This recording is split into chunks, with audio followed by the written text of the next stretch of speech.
Informasi viral lainnya ini datang dari seorang pegawai honorer sebuah puskesmas di Bekasi, Jawa Barat yang gajinya diduga dipotong puskesmas. Pemotongan gaji ini baru diketahui gara-gara selama sang pegawai honorer bekerja, kartu ATM dan buku bank dipegang oleh puskesmas.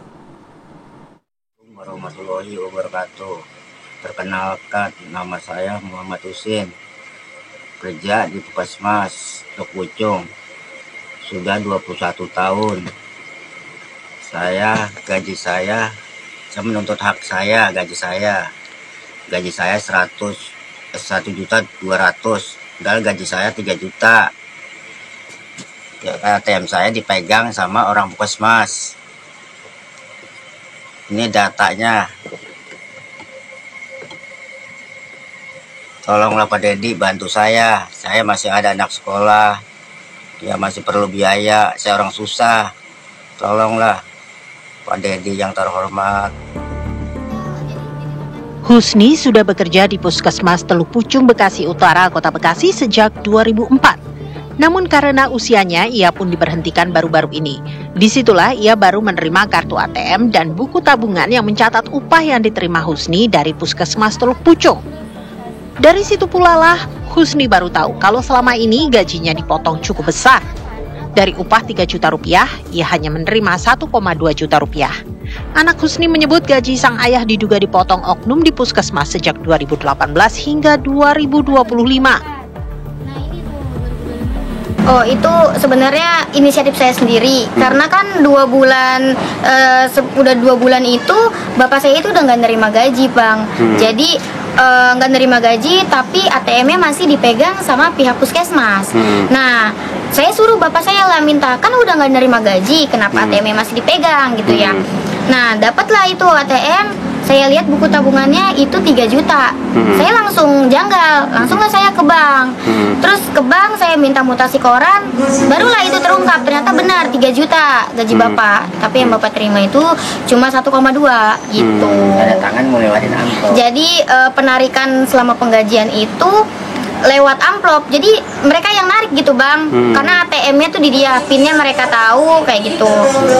Yang ngasih amplopnya dari siapa? Dari bendaharanya ya, Pak? Iya. Bendahara Puskesmas? Iya, bendahara atau bagian sana lah, mereka admin atau bendahara gitu, Bang. Itu setelah Bapak diberhentikan atau bagaimana, Teh? Bapak itu karena lansia ya, jadi dia udah nggak masuk jadi karyawan puskesmas, jadi jatuhnya cuma juru parkir gitu. Terus makanya bapak itu udah nggak dapet penggajian. Nah, dari situlah saya tahu kalau gaji bapak saya sebenarnya dari pusat itu 3 juta. Kenapa saya permasalahkan?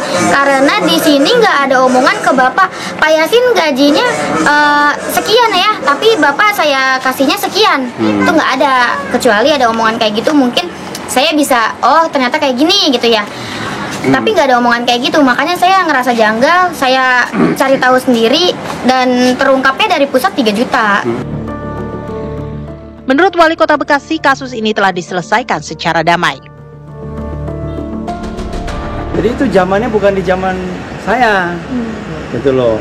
Dan itu saya tanyakan, bagaimana saya klarifikasi, dipetakan, karena memang yang pertama bahwa yang bersangkutan sudah 63 tahun. Ya, masa kerja itu kan 60 tahun, sehingga pada waktu itu sudah diberhentikan dari sebagai penjaga keamanan. Kemudian prosesnya dia sebagai parkir ternyata yang bersangkutan juga bekerja hanya sampai setengah hari karena jam 12 sudah selesai, padahal kalau yang namanya tugas parkir harus sampai jam sore. Itulah peta yang saya dapatkan ya, makanya hari ini saya minta ya udah diselesaikanlah secara baik oleh Dinas Kesehatan.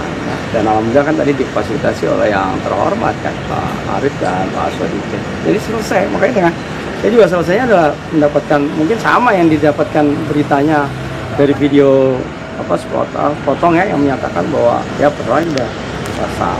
Dan kemudian disepakati yang bersangkutan tetap dipekerjakan sebagai petugas parkir, tapi tentu ada aturannya, ada SOP-nya, ya, sehingga ada perjanjian kerjasamanya dengan Dinas Perhubungan yang tadinya liar, ya sekarang harus dengan kerjasama dengan Dinas Perhubungan. Saya kira itu. DPRD Kota Bekasi pun memediasi kasus ini. Hasilnya disepakati, Husni akan dipekerjakan sebagai juru parkir di Puskesmas Teluk Pucung. Dari Bekasi, Jawa Barat, Kurnia Dwi Hapsari, TV One mengabarkan.